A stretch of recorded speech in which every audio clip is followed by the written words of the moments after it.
मुझे भी कोई शौक नहीं है तुमसे कोई बात करने का। बस मेरे घर का कोई भी सामान तुम्हारे घर में नहीं जाना चाहिए, और अगर चला जाता है या तुम्हारे घर का कुछ इधर आता है तो मैं उसे आग लगा दूंगी, पर तुमको नहीं दूंगी। तेरे घर में जाने के लिए कौन परेशानी है? हाँ, मेरा घर का कोई सामान अगर तेरे घर में गया तो मैं भी उसे आग लगा दूंगी। मुझे भी कोई जरूरत नहीं है, तेरे घर में जो जाएगा वो तेरी तरह मनहूस ही हो जाएगा। मैं तो तुझे जानती ही हूँ, इतनी दुष्ट औरत है तू, और तेरा व्यवहार भी वैसे ही है, मनहूस कहीं की। तेरे पास जो जाएगा वो बेकार तो हो ही जाएगा, मैं तो उसे कभी इस्तेमाल न करूँ। चल जा मोटी, तुझसे बात करने के लिए परेशानी कौन है? हाथे जैसे शरीर लेकर जब होता है तब लड़ने चली आती है। अरे तेरी जैसी एनर्जी नहीं है मेरे पास खर्च करने को, घर में और भी काम है मेरे। रोज रोज लड़ने मत आया कर, एक ही दिन निपट लूंगी तुझसे। संडे का दिन रख लिया कर लड़ने के लिए। मोटी हूँ तो क्या हुआ, अपने घर का अनाज खाती हूँ, तेरी तरह भिखारन नहीं हूँ कि खाने को ना अटे मेरे घर में। मेरे घर में अनाज रहता है तो मैं खाऊंगी क्यों नहीं। और तू क्या मुझे मोटापे का ताना दे रही है? तू अपने आप को देख, काली कलूटी कहीं की। तो अपने रंग का तो कुछ कर भी नहीं सकती, जैसी है हमेशा वैसी ही दिखेगी। रात के अंधेरे में तो जब तू हंसती होगी तभी दिखाई देती होगी। तो यहाँ खड़ी खड़ी क्या कर रही है? हाँ, चल यहाँ से। देख नहीं रही वो मोटी आज लड़ने पे आमादा है? चल अपने घर के अंदर चल। अरे माँ बस करो, चलो चलो आप ही अंदर चलो। कब से लड़ रही हो, थक गई होगी मेरी प्यारी माँ। चलो आप कुछ खाओ, आप खाओ पियो और आराम से बैठो, ठीक है? अब मत झगड़ा करना दोनों आपस में। अरे एक छोटा सा सामान ही तो था, हम लोग अड़ोसी पड़ोसी हैं, इधर से उधर चला आता जाता है, इसमें लड़ने वाली क्या बात है? माँ चलो आप शांत हो जाओ अब, नहीं तो आपका ब्लड प्रेशर बढ़ जाएगा। हाँ, आपने तो कहा था कि आपने मेरे लिए अच्छी अच्छी खीर बनाई है, पकवान बनाई है, आपने तो मुझे कुछ खाने को दिया ही नहीं। यहाँ आ गई यहाँ आंटी से लड़ने। अरे आप दोनों कभी अच्छी दोस्त हुआ करती थी, इस नाते ही शांत हो जाया करो ना माँ। जाने दो, कोई बात नहीं, एक सामान ही तो है, हम लोग अड़ोसी पड़ोसी है तो इधर से उधर हो ही जाता है।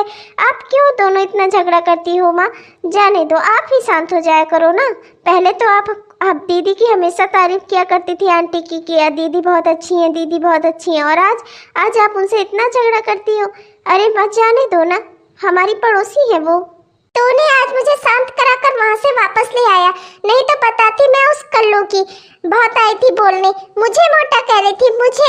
अरे कभी मैं ही इसे खाना खिला दिया करती थी, इसके घर में कभी खाना नहीं आता था, मैं हमेशा ले चले कर जाकर इसको खिलाती थी। और आज देखो ये मुझे बोल रही है, मुझे बोल रही है, इसकी इतनी हिम्मत हो गई। अरे कभी इसको खाना खिलाया था, उस तक की लाज नहीं रखी इसने, रखेगी भी कैसे? इसके खानदान की ही आदत है, कोई किसी का एहसान नहीं मानता, सबके सब एहसान फरामोश है। अच्छा माँ ठीक है, गलती उनकी है, मैं मानता हूँ, वो बहुत ही बेकार औरत है और वो हमेशा झगड़ा करती है आपसे। मेरी बात तो कितनी सीधी है, पर माँ अब तो तुम शांत हो जाओ। अगर तुम अभी भी शांत नहीं होगी तो तुम्हारा ब्लड प्रेशर बढ़ जाएगा। अपने बेटे के लिए आप इतना नहीं कर सकती? और फिर ऐसी क्या ही वजह हो गई है कि आप दोनों हमेशा इस तरह लड़ती रहती हो? अरे माँ जाने दो, हम पड़ोसी हैं, आज झगड़ा तो कल सुलझना हो ही जाना चाहिए ना। कब तक हम दोनों आपस में इस तरह लड़ते रहेंगे? अच्छा ठीक है, वो गलत है, मैं मानता हूँ, ठीक है चलो जाने दो, लेकिन क्या उनके चक्कर में आप अपनी तबीयत खराब कर लोगी? चलो ठीक है माँ, मैंने आपके लिए बहुत ही अच्छा पकवान बनाया है, चलो खाओगी नहीं अपने बेटे के हाथ का खाना? यहीं पे मिलने को बोला था और 1 घंटे से ऊपर हो गया, पर ये आया नहीं। अपने बात से मुकरना तो इसकी आदत हो गई है। देखो हर जगह लड़कियां इंतजार करवाती हैं और यहाँ मैं खुद खड़ी होकर इंतजार करती हूँ। आज चलो स्कूटर बंद कर देती हूँ, खड़ी होती हूँ, आता ही होगा, कहाँ ही जाएगा, जब कहा है तो आएगा जरूर। पिंकी मैं आ गया। सॉरी यार, थोड़ा देर हो गई, बहुत ज़्यादा इंतजार करना पड़ गया क्या तुम्हें? अरे नाराज़ हो क्या? उधर क्या देख रही हो, इधर देखो मेरी तरफ। अच्छा ठीक है बाबा, आई एम सो सॉरी, मुझसे गलती हो गई, आइंदा से ऐसा कभी नहीं करूँगा। पर क्या ही करूँ, दोस्तों ने रोक लिया था, अब सबको तो पता नहीं सकता कि कहाँ जा रहा हूँ, वरना मेरे घर पहुँचने से पहले ये खबर घर पहुँच जाएगी कि मैं दुश्मन की बेटी के साथ देखा गया। बात हुई तुम्हारी बहानेबाजी। हाँ, हमेशा का हो गया है ये, हमेशा ऐसे बोल देते हो फिर आते नहीं हो टाइम पे। 1 घंटे से खड़ी हूँ मैं यहाँ पर और आते जाते लोग मुझे कैसे घूर घूर कर देख रहे हैं, उसकी तुम्हें कोई चिंता नहीं है। हाँ, अपनी चिंता तुम्हें है कि कहीं तुम्हारी माँ को ये ना पता चल जाए कि तुम दुश्मन की बेटी के साथ देखे गए हो। हाँ, बस तुम्हें अपनी ही फिक्र है, मेरी फिक्र क्या ही करोगे तुम, क्यों करोगे भला? अरे यार नाराजगी छोड़ो, अब ये हम बचपन के दोस्त हैं, मैं तुम्हें बचपन से जानता हूँ, क्या तुम्हें ऐसा लगता है कि मुझे तुम्हारी फिक्र नहीं होगी, तुम्हारी परवाह नहीं होगी? इसीलिए तुम्हें लेट हो गया। मैं नहीं चाहता था कि तुम्हारे घर पे भी ये खबर पहुंचे कि तुम दुश्मन के बेटे के साथ देखी गई। जो हाल मेरे घर का है वही तुम्हारे घर का भी तो है। मैं नहीं चाहता कि तुम्हारे लिए कोई मुसीबत खड़ी हो, इसीलिए मैंने अपने दोस्तों का ध्यान इधर उधर भटकाया, तब जाकर मैं यहाँ पर आ पाया हूँ।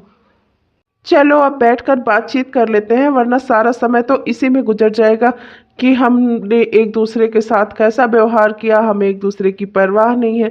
और जबकि अंदर से हम दोनों ये जानते हैं कि हम दोनों एक दूसरे की बहुत ही परवाह करते हैं। अगर ऐसा नहीं होता तो आज हमारे बीच में भी तो दुश्मनी होती। पर हम जब बचपन में एक दूसरे के साथ थे तो वो साथ हमने आज तक नहीं छोड़ा। भले ही हमारे परिवारों में दुश्मनी हो गई, पर हम हमेशा दोस्त बने रहे।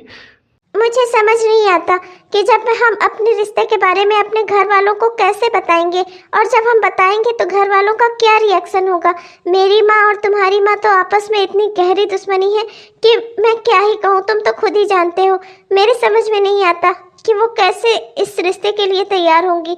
पर एक बात तुम अच्छे से सुन लो, मैं शादी करूंगी तो सिर्फ तुम्हारे साथ, वरना मैं किसी से शादी नहीं करूंगी। और अगर ऐसा नहीं हुआ ना तो मैं जहर खाकर अपनी जान दे दूंगी। उस सब की नौबत नहीं आएगी। तुम उस पर भरोसा करती हो ना, मैं सब ठीक कर दूंगा। अरे हमारी माएँ कभी तो आपस में सहेलियां थी, हमें बस वो सहेलीपना उनका आपस में ये दुश्मनी के चलते ना खत्म हो गया है। हमें बस उसे फिर से वापस लाना है। तुम बिल्कुल भी चिंता मत करो, ये सब मैं कर लूंगा। तुम मुझ पर भरोसा रखो। क्या तुम्हें मुझ पर जरा सा भी यकीन नहीं है कि मैं सब ठीक कर लूंगा? और फिर भरोसा रखो और ये चिंता छोड़ दो कि कभी ऐसा भी होगा कि तुम्हें कहीं अलग शादी करनी पड़ेगी। माँ, तुम्हारी बेटी की नौकरी लग गई है, इससे अच्छी कोई बात हो ही नहीं सकती। मेरा सपना आज पूरा हो गया, आज मैं बहुत ही खुश हूँ। मैंने जिंदगी में जो जो चाहा था सब मुझे मिल गया माँ। हाँ मेरी प्यारी बच्ची, मैं तो शुरू से जानती थी कि मेरी बेटी बहुत ही काबिल है, और मैं हमेशा भगवान से दुआ करती थी कि मेरी बेटी के सारे सपने पूरे हों। और मुझे पता था कि एक ना एक दिन तुम अपने सारे सपने जरूर पूरी कर लोगी। आज मैं बहुत खुश हूँ, मेरी बेटी काबिल जो बन गई है। अपने पैरों पे खड़ी हो गई है मेरी बेटी। तुम बैठो यहाँ पर बेटा, मैंने तुम्हारे लिए बहुत ही अच्छी खीर बनाई है। तुम्हें खीर बहुत पसंद है ना? आज मैंने सोचा था कि आज जब मेरी बेटी आकर मुझे गुड न्यूज़ देगी तो मैं भी उसे उसकी पसंद की खीर खिलाऊंगी। कहीं जाना नहीं, ठीक है? अब तो मैं बहुत ही खुश हूँ। अब मेरी जिंदगी के सारे सपने पूरे हो गए। अब तो बस एक अच्छा सा रिश्ता देखकर तुम्हारी जल्दी से जल्दी किसी से शादी करवा दूँ। तो मेरे जैसा खुश इंसान दुनिया में कोई नहीं होगा दूसरा। जल्दी से तुम्हारा घर भी बसा दूँ। 6 महीने बाद।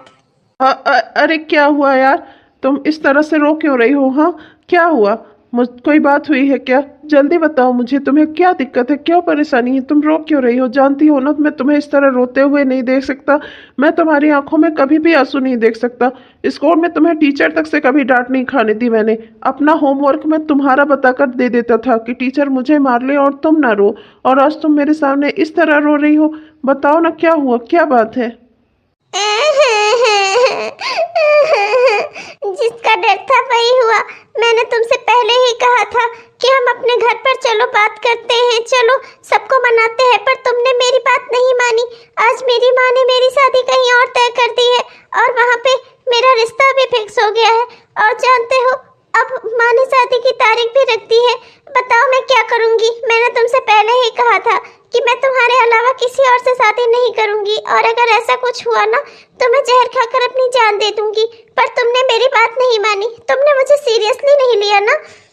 ऐसा नहीं है यार, तुम ऐसा क्यों कह रही हो? भला मैं तुम्हें सीरियसली नहीं लूंगा? तुम तो मेरी जिंदगी हो, अपनी जिंदगी को कोई हल्के में लेता है क्या? अभी भी मैं तुमसे कह रहा हूँ, तुम मुझ पे भरोसा करो, मैं ऐसा कुछ नहीं होने दूंगा। तुम मुझे शादी तक का टाइम दे दो, तुम किसी से कोई बात मत करो। मैं सब ठीक कर दूंगा, मैं दोनों परिवारों को राजी कर लूंगा। तुम्हें मुझ पर भरोसा है ना? आखिर दुश्मनी किसी प्यार से बड़ी तो नहीं हो सकती ना। हमारा प्यार दुश्मनी से भी बड़ा है। मैं एक दिन सब ठीक कर दूंगा, बस तुम चिंता मत करो, रो नहीं तुम। और ये बार बार जान देने की बात मुझसे मत किया करो, मुझे बिल्कुल भी अच्छा नहीं लगता। तुम जिंदा रहो, तुम मेरी जिंदगी हो, मैं तुम्हें मरते हुए नहीं देख सकता, समझ रही हो ना? आइंदा से ऐसी बातें फिर कभी अपने मुंह से मत निकालना। जानते हो ना इस दुश्मनी की वजह क्या है? इस दुश्मनी की वजह है तुम्हारी बुआ और मेरे चाचा। उन्होंने आपस में प्यार किया और एक दूसरे से शादी करके वो यहाँ से चले गए, और उनके दूसरे से प्यार करने का नतीजा हमारा पूरा खानदान आपस में एक दूसरे से दुश्मनी करके निभा रहा है। हमारे खानदान कभी आपस में एक नहीं हो सकते। मैंने भी गलती की है तुमसे प्यार करके, पर मैं अब इस गलती के साथ ही जीऊंगी, इस गलती के साथ ही मरूंगी। मैं और कुछ नहीं कर सकती, मैं किसी और के साथ शादी नहीं कर सकती। अब यही मेरी जिंदगी है, तुम ही हो जो हो। मैं तुम्हारे अलावा किसी के साथ शादी नहीं करूंगी। अरे क्या हुआ बेटा, रो क्यों रही हो? तुमसे कितनी बार कहा है, क्यों परेशान होती हो? बहुत ही अच्छे लोग हैं वो, बहुत ही ऊंचा खानदान है उनका, बहुत ही बड़ा परिवार है और रईस लोग भी हैं। तुम भी जॉब करती हो, उन्हें तुम्हारे जॉब करने से भी कोई समस्या नहीं है। लड़कियों को उस घर में पूरी आजादी है, चाहे जैसे कपड़े पहनना, चाहे जैसे रहना। इससे अच्छा घर तुम्हें और कहाँ मिलेगा भला? हाँ, और बस रह गई बात मुझसे दूर होने की, तो क्या ही करोगी बेटा? यहाँ बगल में ही तो तुम्हें कोई दूसरा घर मिल नहीं जाएगा, है ना? माँ, आप मुझसे बहुत प्यार करती हो ना, तो आप मुझे अपने से दूर क्यों कर रही हो? क्या ऐसा कुछ नहीं हो सकता कि मेरी शादी भी हो जाए और मैं यहीं रहूँ आपके पास? ऐसा कुछ नहीं हो सकता माँ। माँ प्लीज माँ, आप ये शादी अभी टाल दो। मैं ये शादी अभी नहीं करना चाहती, बिल्कुल भी नहीं। हाँ जी मैडम, मैं लाइट वाला हूँ, लाइट का सारा काम करता हूँ, डेकोरेशन का सारा काम मेरे ही जिम्मे है। आप बताइए मुझे कि कहाँ कहाँ पे डेकोरेशन करना है। वैसे बेटी आपकी बहुत प्यारी है, पर इसके चेहरे पर मुझे खुशी नहीं दिख रही है, जैसे हर लड़की के चेहरे पर होती है जब उसकी शादी हो रही होती है। तो ये तो बिल्कुल भी खुश नहीं है, ये तो दुखी है। बल्कि क्या दुख है इसे, पूछा नहीं आपने बच्ची से? अरे सब लड़कियाँ दुखी होती हैं, तुम्हें कैसे पता कि सब लड़कियाँ खुश होती हैं? लड़की हो क्या तुम? मैं जानती हूँ कि लड़कियाँ दुखी होती हैं। अरे अपना परिवार छूट रहा होता है तो वो खुश क्यों होंगी भला? और फिर वैसे भी उनको पता होता है कि आगे कितना भी सुख मिल जाए ना, अपने माँ जैसा सुख उन्हें कोई नहीं दे सकता। तो लड़कियाँ दुखी ही होती हैं, वो खुश कब होती हैं? और तुम्हें ज्यादा जानकारी थोड़े है। तुम लाइट लगाने आए हो ना यहाँ पर, चलो लाइट लगाओ। मेरी बेटी की शादी ना हो रही होती ना, तो अभी मैं तुम्हें बहुत अच्छे से जवाब देती। चलो, घर में बहुत सारा काम फैला है और जल्दी जल्दी चल के लाइट लगाओ। मैं इससे ज्यादा इंतजार नहीं कर सकती। और जी मैडम, चलिए, जहाँ जहाँ आप बताएंगी बहुत अच्छे से डेकोरेशन कर दूंगा मैं। मेरा तो काम ही है डेकोरेशन करना। बताइए कहाँ कहाँ लाइट लगवानी है? ये लाइट वाला मुझे इतना जाना पहचाना क्यों लग रहा है? पता नहीं, आजकल जब से विनय से दूर हुई हूँ तब से लगता है कि हर जगह विनय ही विनय है। हर किसी में मुझे विनय की ही परछाई नजर आती है। लगता है मैं पागल हो रही हूँ। अरे मेरी पिंकी, तुम बहुत ही सुंदर लग रही हो दुल्हन बनकर। जैसा मैंने सोचा था बिल्कुल वैसी लग रही हो, बल्कि उससे भी कई गुना ज़्यादा सुंदर लग रही हो। जैसा मैंने अपने ख्वाबों में सोचा था बिल्कुल वैसी लग रही हो तुम। पर नसीब देखो, मैंने सोचा था कि जब ये दिन आएगा तो हम बहुत खुश होंगे, हम एक दूसरे के साथ होंगे। पर आज देखो, ये दिन आया भी, तुम्हें दुल्हन के रूप में देख भी रहा हूँ, पर मुझसे देखा नहीं जा रहा है ये सब। ओह, तो तुम ही हो विनय। मैं तुम्हें पहचान नहीं पाई, पर मेरा मन कर रहा था कि तुम ही हो। मुझे लग रहा था कि तुम मेरे आसपास ही हो। तुम यहाँ क्यों आए हो? क्या देखने आए हो? हाँ, अपने प्यार को किसी और का होते हुए देखने आए हो? क्या तुम्हें इससे बहुत खुशी मिल जाएगी? क्या पा जाओगे ऐसा कर कर तुम? मुझे क्यों बार बार तुम इतना दुख दे रहे हो, इतना कष्ट दे रहे हो? जब तुमसे मैंने कहा था कि घर वालों से बात करते हैं, अगर तुमने उसी समय कर लिया होता तो आज हम दोनों साथ में होते। पर नहीं, तुम मुझे जिंदा देखना ही नहीं चाहते असल में। अरे लाइट वाले भैया, कहाँ डेकोरेशन दिखाने लेते आए हो मुझे? अरे कहाँ तुम्हारी हिम्मत कैसे हुई हॉल में इधर आने की? ये हॉल मैंने सजवाया है, यहाँ आज मेरी बेटी की शादी है। तुम्हें तो मैंने न्योता नहीं दिया, बिना न्योता के ही मुंह उठाकर चली आई खाने। हाँ, एक मिनट रुक जाइए आंटी जी, आप ये सब क्यों कह रही हैं? इन्हें मैं यहाँ पर लेकर आया हूँ और इन्हें आज यहाँ लाना बहुत ज़रूरी था, क्योंकि आपकी बेटी की ज़िंदगी का सवाल है। आप प्लीज़ मेरी बात ध्यान लगाकर सुनिएगा और प्लीज़ गुस्सा मत करिएगा। आंटी जी, मैं हूँ विनय, मैं ही यहाँ लाइट वाला बनकर आया था सारा डेकोरेशन करने। पर ऐसा करना बहुत ज़रूरी था, क्योंकि आप लोग बात को समझ ही नहीं रही हो। हम बच्चे होकर जिस बात को समझ गए वो आप बड़े होकर भी नहीं समझ पा रही हो। आज आपको किसी से मिलवाना है। आप देखो। नमस्ते भाभी। तुम इन दोनों भगौड़ों को यहाँ पर लेकर क्यों आए हो? तुम खुद क्यों यहाँ पर आए हो? अपनी माँ को क्यों लाए हो यहाँ पर? निकलो तुम सब मेरे घर से। तुम सबकी शक्ल नहीं देखना चाहती मैं। ये मेरा देवर, इसे अपने बेटे की तरह पाला था मैंने,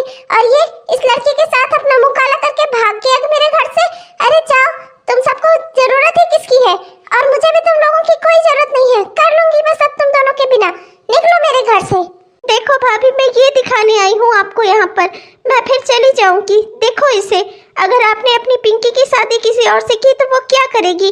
पिंकी ने कल मुझसे बात की थी और मैं यहाँ इसी वजह से आई हूँ। देखो इसे। भाभी, मैं मानती हूँ कि हमने गलती की थी। देखो भाभी, आप दोनों ने हमें अपने बच्चों की तरह पाला था, पर हमने एक दूसरे के साथ भागकर गलती की। हमें नहीं करना चाहिए था, पर हम क्या करते? उस समय हमारे माँ बाप हमारी शादी एक दूसरे से कराने के लिए राजी ही नहीं थे। उनका मानना था कि कभी अड़ोस पड़ोस में शादी नहीं हो सकती। भाभी, पर जब तो प्यार करने वाले लोग साथ में हो तो फिर कोई भी और चीजें क्या मायने रखती हैं।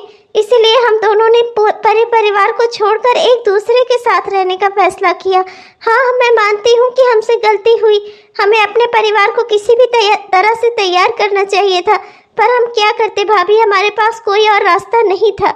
मैं पिंकी की तरह हिम्मती नहीं थी कि अगर मेरी शादी कहीं और हो रही होगी तो मैं जहर खा लूंगी। देखो भाभी, जो गलती हमारे माँ बाप ने की थी, मैं नहीं चाहता कि वही गलती आप लोग भी दोहराओ। इस बार परिणाम ऐसा नहीं होगा कि ये दोनों बच्चे आप लोगों को छोड़कर चले जाएंगे। ये दोनों इस दुनिया से ही चले जाएंगे। क्या कर लेंगे फिर आप? अपने झूठे अहंकार के चक्कर में क्या मिलेगा आपको? आपके हाथ क्या लगेगा बताइए मुझे। आपने मुझे अपने बेटे की तरह पाला था। पिंकी को भी मैं अपनी बेटी जैसी ही समझता हूँ, इसलिए यहाँ पर चला आया, सब कुछ भुलाकर एक बार फिर से आप लोगों से ये कहने कि जो गलती बड़ों ने की वो गलती आप लोग मत करिए। आंटी जी, मैं आपसे हाथ जोड़कर विनती करता हूँ, आप पिंकी की शादी मुझसे कर दीजिए। मैं पिंकी को बहुत खुश रखूँगा और पिंकी फिर आपके सामने ही तो रहेगी। आपका जब दिल करेगा आप उससे आराम से आकर मिल सकेंगी। माँ, क्या आपको आपकी बेटे की खुशियों से ज़्यादा कुछ अजीज है तो आप उसे उसकी खुशियाँ क्यों नहीं दे सकती? क्या आप लोगों की दुश्मनी हमारे प्यार से ज़्यादा बड़ी है? आप लोग अपनी दुश्मनी भुलाकर हमारे प्यार में शामिल क्यों नहीं हो सकती? भाभी, मैंने भी आपको अपनी माँ माना था। आपके बगैर रहना मेरे लिए भी बहुत ही मुश्किल था, पर मुझे ये करना पड़ा। पर मैं नहीं चाहती जो दर्द मैंने सहा वो दर्द पिंकी और विनय को मिले। और भाभी, आप मुझसे भले ही नफरत करती हो, पर अपने देवर से तो प्यार करती थी ना। इन्हें तो आपने अपने बेटे जैसा पाला था ना, बेटा समझकर पाला था ना, तो आप इनसे दूर रह कर क्या खुश थी? ये तो आपको हर पल याद करते थे, हर दिन आपकी पूजा करते थे, कहते थे मेरे लिए मेरी भाभी मेरी माँ समान है। तो क्या आप इनके बगैर खुश रह पाई? और अगर इन दोनों बच्चों में से किसी को कुछ हो गया तो क्या आप लोग खुश हो पाएंगी? क्या सारी जिंदगी आप लोग एक दूसरे को माफ कर पाएंगी या अपने आप को माफ कर पाएंगी? नहीं, बिल्कुल नहीं। मैं अपनी बेटी को कुछ नहीं होने दे सकती। विनय, बहुत अच्छा किया तुमने मुझे सही समय से सचेत कर दिया बेटा। तुम्हें ये बात मुझे पहले बतानी चाहिए थी। तुम दोनों में से किसी को बतानी चाहिए थी। मैं भले ही इस शादी के खिलाफ थी, मैंने इन दोनों बच्चों अभिषेक और पूजा का साथ नहीं दिया था, पर मैं अपनी बेटी की शादी के खिलाफ नहीं हो सकती। मैंने जो एक गलती पहली बार की थी वो मैं दोबारा नहीं करूंगी। अपने बेटे जैसे देवर को खुद से दूर करके मुझे बहुत ही दुख हुआ। मैं हमेशा सोचती थी कि मेरी देवरानी होती तो आज हम सब साथ में घूमने जाते, साथ में एक दूसरे के साथ रहते। मेरा तो परिवार ही छोटा हो गया जब से मेरा देवर मुझसे दूर चला गया। मैं अपने बेटे जैसे देवर और बहू जैसी देवरानी से दूर हो गई। मुझे इस बात का कष्ट सारी जिंदगी रहता, पर अब नहीं। अब मैं अपनी सारी पुरानी गलतियां सुधारूंगी, चाहे मुझे तुम्हारी माँ के आगे नाक ही क्यों न रगड़नी पड़े। पागल हो गई हो क्या? तुम्हें ऐसा क्यों करना पड़ेगा? तुम मेरी बहुत पुरानी सहेली हो, मेरी बहन जैसी हो तुम। याद है तुम्हें, हम दोनों हर काम साथ में करते थे, छोटा बड़ा। किसी के यहाँ कुछ खत्म हो जाता था तो एक दूसरे की मदद करते थे। हमने ही अपने सास ससुर के कहने पर बेकार में आपस में गलतफहमी पाल ली, जबकि हमें तो उन्हें भी समझाना चाहिए था और हमने उनके कहने में आकर एक दूसरे से दुश्मनी कर ली। बल्कि हमें उन्हें समझाकर दोनों परिवारों को एक करना चाहिए था। हमारे बीच में जो दोस्ती का रिश्ता था, हमारे दोनों बच्चों ने उसे रिश्तेदारी में बदला था और हमने क्या किया? और शायद इसी बात का एहसास कराने के लिए भगवान ने हमारे साथ ऐसा किया है। पर अब मैं भी अपनी गलती सुधार लूंगी। पिंकी मुझे मेरी बहू के रूप में मुझे मेरे घर में चाहिए। हाँ जरूर, मैं ये शादी जरूर करूंगी, पर उसके लिए मेरी भी एक शर्त है कि पूजा और अभिषेक को आकर इस घर में रहना होगा। पूजा भी मुझे मेरी देवरानी और बहू के रूप में मुझे इस घर में चाहिए। अगर मेरी बेटी पिंकी यहाँ से जा रही है तो मैं भी अकेले नहीं रहूंगी। हमारा परिवार अब साथ में ही होगा और हम भी साथ में रहेंगे एक दूसरे को। पिंकी अगर उधर जा रही है तो पूजा को इधर आना ही होगा मेरे घर पर।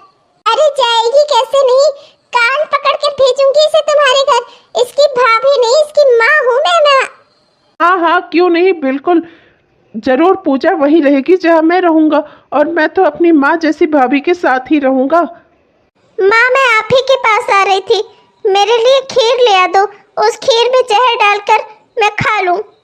पर खीर में ही जहर डालकर क्यों खाना है तुम्हें? हाँ, क्योंकि माँ जब कोई मर रहा हो तो अपनी फेवरेट चीज खाकर ना मरे। मैं यहाँ मर रही हूँ, आप लोग खुश होकर हंस रहे हो। चाचा और चाची, मैंने आप लोगों को फोन किया था, आप लोगों ने मेरी बात को सीरियसली नहीं लिया ना। देखो, मैं जहर भी ले आई हूँ और माँ से खीर बनवाकर बस मैं खाकर मर जाऊंगी। अरे मेरी प्यारी बहू रानी, अब उसकी कोई जरूरत नहीं है, तुम्हें अब मेरे घर चलना है और वहीं पर रहो, तुम मेरे साथ रहो। खीर क्या, मैं तुम्हें बढ़िया बढ़िया पकवान भी बनाकर खिलाऊंगी, पर उसमें तुम मुझे जहर डालकर मत खिला देना। हाँ, क्या मतलब आंटी जी, आप शादी के लिए तैयार हो गई? हाँ, हम सब तैयार हो गए और अब तुम्हें जहर खाने की कोई जरूरत नहीं है। चलो जल्दी तुम तैयार हो जाओ, सारा डेकोरेशन सब कुछ हुआ है, सब कुछ पक्का है। बस उधर वाली पार्टी को मैं फोन करके ही मना कर देती हूँ कि हमें तो लड़का अपने बगल में ही मिल गया। हेलो दोस्तों, आप सबको मेरा प्यार भरा नमस्कार। कैसे हैं आप सब? उम्मीद करती हूँ कि बहुत ही बढ़िया होंगे। आप सबने हमारा यह वीडियो पूरा देखा, इसके लिए आपका बहुत बहुत धन्यवाद। कैसा लगा आपको?